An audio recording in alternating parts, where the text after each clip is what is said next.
నీ చరిత్ర ఇది బాబు అని చెప్పారు. అంటే మర్చిపోయినటువంటి విషయాలను కూడా వాళ్ళు తవ్వినటువంటి పరిస్థితి అనమాట. సార్ ఇంద్రనీల్ రెడ్డి గారు, ఇప్పుడు ఈ ఎలక్షన్ విషయానికి వస్తే అసలు తమిళనాడులో ఏ పార్టీకి విజయ అవకాశాల గురించి? చాలా క్లియర్గా డిఎంకే అయితే విజయం సాధించబోతుంది సార్. ఎందుకు అనేది చిన్న విశ్లేషణ కూడా చెప్తా చూడండి. 2024 పార్లమెంట్ ఎన్నికల్లో బీజేపీ ఏం చెప్తుందంటే మాకు 1 కోటి ఓట్లు వచ్చేసినాయి, సో మా బలం పెరిగింది అనేది. ఇప్పుడు అన్నా డిఎంకే వాళ్ళు పొత్తు పెట్టుకున్నారు కాబట్టి ఆ ఓట్లు క్యాలిక్యులేషన్ చెబుతున్నారు. కానీ వాళ్ళకుండే 3-4% ఓటింగ్ నుంచి అమాంతం అన్ని ఓట్లు ఎందుకు వచ్చినాయి అంటే పన్నీర్ సెల్వం గారు 2024 పార్లమెంట్ ఎన్నికల్లో అన్నా డిఎంకే నుంచి బయటకు వచ్చి బీజేపీతో కలిసి వెళ్ళారు, అందువలన వచ్చిన ఓట్లు అవి.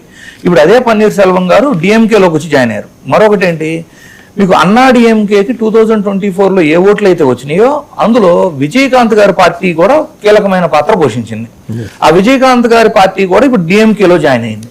సో డిఎంకే బలము అమాంతము అన్నా డిఎంకే ఓట్లు కానివ్వండి, బీజేపీ ఓట్లు కానివ్వండి, వాళ్ళని ప్రభావితం చేసి ఓట్లు వేయగలిగే నాయకులందరూనేమో డిఎంకేలోకి వచ్చేసారు.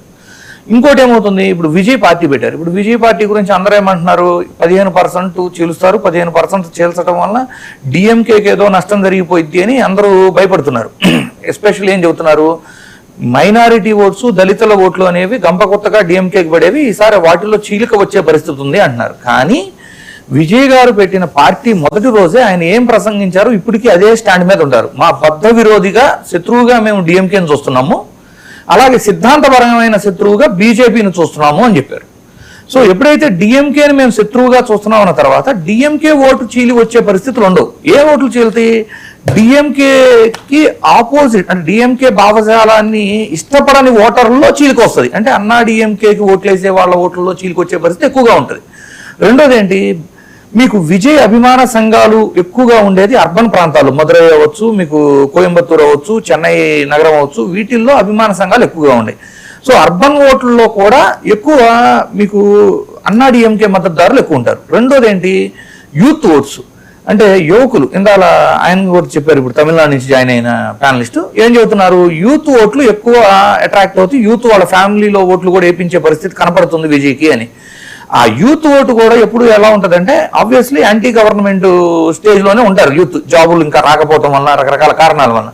సో ఆ యూత్ ఓటు కూడా జనరల్గా ఎవరికి పడాలి, అన్నా డిఎంకేకి పడాలి. అవి కూడా స్ప్లిట్ అవుతున్నాయి. రెండోది ఏంటి, శ్రీమన్ గారు 2 ఎలక్షన్లలో ఇంప్రూవ్ అవుతూ ఆల్మోస్ట్ ఏ ప్రాంతీయ పార్టీ ఒంటరిగా పోటీ చేసి ఇలా 8.9% వరకు తెచ్చుకున్న పరిస్థితులు తమిళనాడులో ఎప్పుడూ లేవు.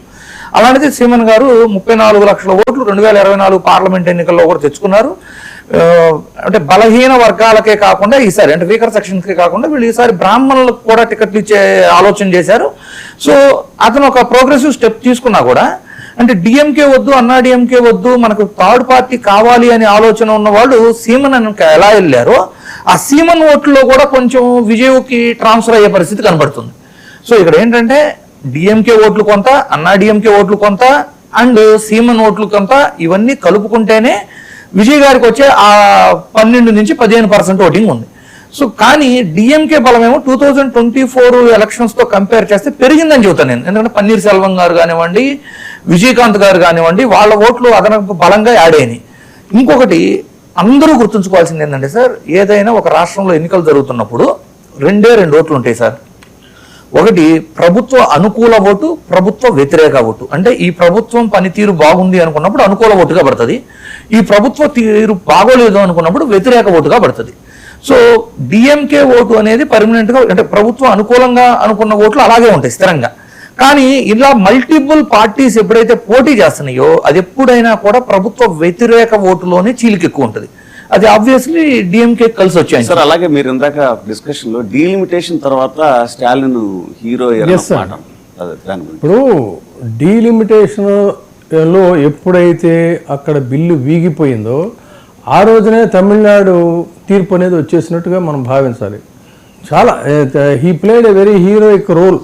దానికి సంబంధించి ప్రధానంగా చూసుకున్నట్టయితే ఎంత దీనిగా ఆయన ప్లే చేశాడంటే ఓపెన్గా వాళ్ళు ఆ రోజున పార్లమెంట్కి మేము బ్లాక్ డ్రెస్సులు వేసుకొని వెళ్తాం, ఈ బిల్లుని ఇది బ్లాక్ బిల్లు, మేము దీన్ని నిరసిస్తున్నామని చెప్పారు. చెప్తే దాని మీద ఏమన్నారంటే వాళ్ళని బ్లాక్ డాగ్స్ అని ఎవరో కామెంట్ చేశారంట. బ్లాక్ డాగ్స్ అని కామెడీ చేస్తే ఎంత ధీటైన సమాధానం ఇచ్చిందంటే కనిమొళి, మనం అంటే ఆ రోజు డిబేట్లో కూడా మనం దీని గురించి మాట్లాడాం. కాళికాదేవి